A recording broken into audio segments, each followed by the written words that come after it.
what I would do. I know what I'm going to do. We're going to sanction the hell out of Saudi Arabia.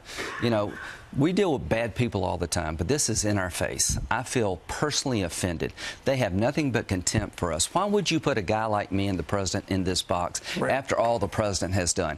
This guy's got to go. Saudi Arabia, if you're listening, there are a lot of good people you can choose, but MBS has tainted your country and tainted himself.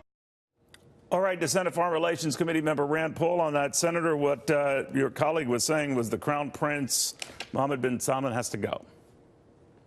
Well, I'm glad to hear that he's coming around to take a tougher line on Saudi Arabia. For over a year now, I've been trying to get Congress to be sending more arms to Saudi Arabia, and so far, Lindsey's been on the other side of that. It's important to remember that Saudi Arabia is the largest state sponsor of radical Islam. They fund tens of thousands of madrasas around the world, Pakistan, India, Indonesia, Philippines, all teaching hatred of America. They've been doing this for decades. They're not our friends. And then you look at what they're doing in Yemen. It's a catastrophe, a humanitarian disaster. So this latest episode with killing the journalist is just proof, that we need not to be arming them.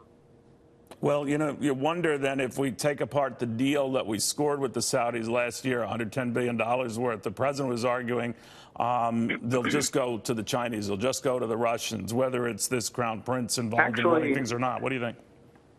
Actually, we have extraordinary leverage over them. It's been reported that their Air Force can't go a couple of months without spare parts. Their Air Force is entirely U.S. planes. They're dependent on us for parts, mechanics. They're entirely dependent on us. They can't last months without our help. So we have entirely the leverages in our hands. We tell them absolutely we are not going to do business with a government that chops up journalists, puts them in little bags, and then escorts them out of an embassy and dumps them somewhere. This is not civilized behavior. What they're doing is not civilized. What they're doing around the world in hatred of America is not civilized. We have been turning a blind eye to Saudi Arabia for decades. They are the worst actor out there promoting terrorism. So it sounds to me like, and we have a very bad connection with you, Senator. I hope I don't have to hang up on you here, but that the Crown Prince isn't alone the problem. It's the royal family itself. It's the pattern of behavior over the years that upsets you, right? So he could go, but you might have someone else who's just as inhospitable, right? In Pakistan, they fund over 20,000 madrasas that teach hatred of America and hatred of Western ways and hatred of Christianity. The polluted Indonesia, which used to have a much more mild mainstream Islam, they're polluting the Philippines with Wahhabism. So, yeah, the Saudis are bad actors. But here's the thing is, we don't need to just sanction 15 rogue actors that they hired to send over here, 16 thugs or 15 thugs. We need to not sell arms to the regime because the regime is a bad actor worldwide. Senator, I'd be remiss if I did mention there's another development today where a federal judge threw out the Stormy Daniels lawsuit versus the president. He went on to tweet after getting news of that, great, now I can go after Horseface, referring to Stormy Daniels and her third-rate lawyer in the great state of Texas. She will confirm the letter she signed. She knows nothing about me, a total con. What did you think of that?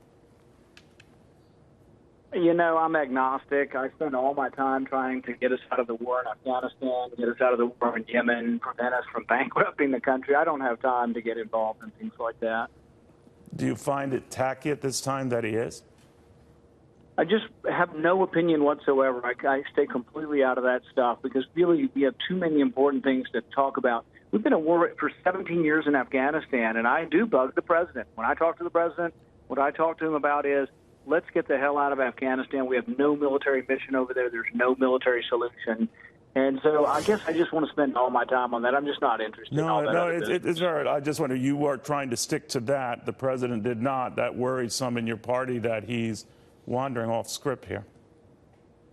Yeah, I guess I just spend my time, talking about the things. I did speak to the president this weekend, and I told him that we need to cut off arms to Saudi Arabia, and I try to use any powers of persuasion I have to let him know they're not our friends, and that really the war in Yemen, he talks about how the war in Iraq was such a mistake. He's been very consistent and strong on that. The war in Yemen is exactly the same way. It's going to lead to chaos, and it will lead to be another festering ground for terrorism. All right, Senator Rand Paul, thank you very much.